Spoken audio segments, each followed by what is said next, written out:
Romantic পোজের ছবি upload করে জন্মদিনের তটিনীকে শুভেচ্ছা জানানোর পর সেই ছবি আবার ডিলিট করে ফেলা, কিংবা দুর্গাপূজায় প্রতিমার সামনে ছবি আপলোড করে ধর্ম নিয়ে একদল মানুষের কটাক্ষের মুখে পড়া, সব মিলিয়ে গত কয়েকদিন ধরে বেশ অস্বস্তিকর সময় পার করছেন জনপ্রিয় অভিনেতা ইয়াশ রোহান।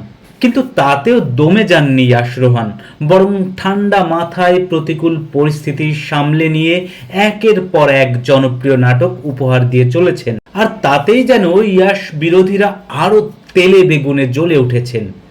এবার তারা তাই ইয়াশের সমালোচনায় বেছে নিয়েছেন বডি শেমিংয়ের মতো নেতিবাচক অস্ত্র।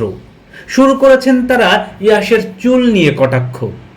ইয়াশ রোহান মাথায় পরচুলা লাগিয়ে অভিনয় করেন এমন অভিযোগ তুলে নেট দুনিয়ায় কটাক্ষ শুরু করেছে তাদের একটি পক্ষ। তাদের ভাষাও বেশ কুরুচিপূর্ণ এবং আক্রমণাত্মক। তবে এবারও ভক্তদের একটি বড় অংশ কিন্তু ইয়াশ রোহানের পাশেই রয়েছেন। তারা বলছেন, চুল আসল কিংবা নকল হোক সেটি বড় বিষয় নয়, ইয়াশ রোহানের অভিনয়ই তাদের কাছে আসল। তারা চুল দেখে নন, বরং সাদা মাটা লাইফস্টাইলের ইয়াশ রোহানের অভিনয়কেই তারা বেশি ভালোবাসেন।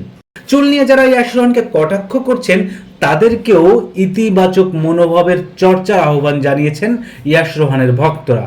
হ্যাঁ দর্শক, আমরাও সবার প্রতি এমনটাই আহ্বান জানাচ্ছি। সত্য হোক কিংবা মিথ্যা হোক, কখনোই কাউকে নিয়ে বডি শেমিং করা উচিত নয়।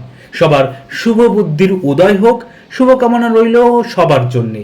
সাবস্ক্রাইব করে সঙ্গে থাকুন আমাদের পার্শ্বচিত্র চ্যানেলের।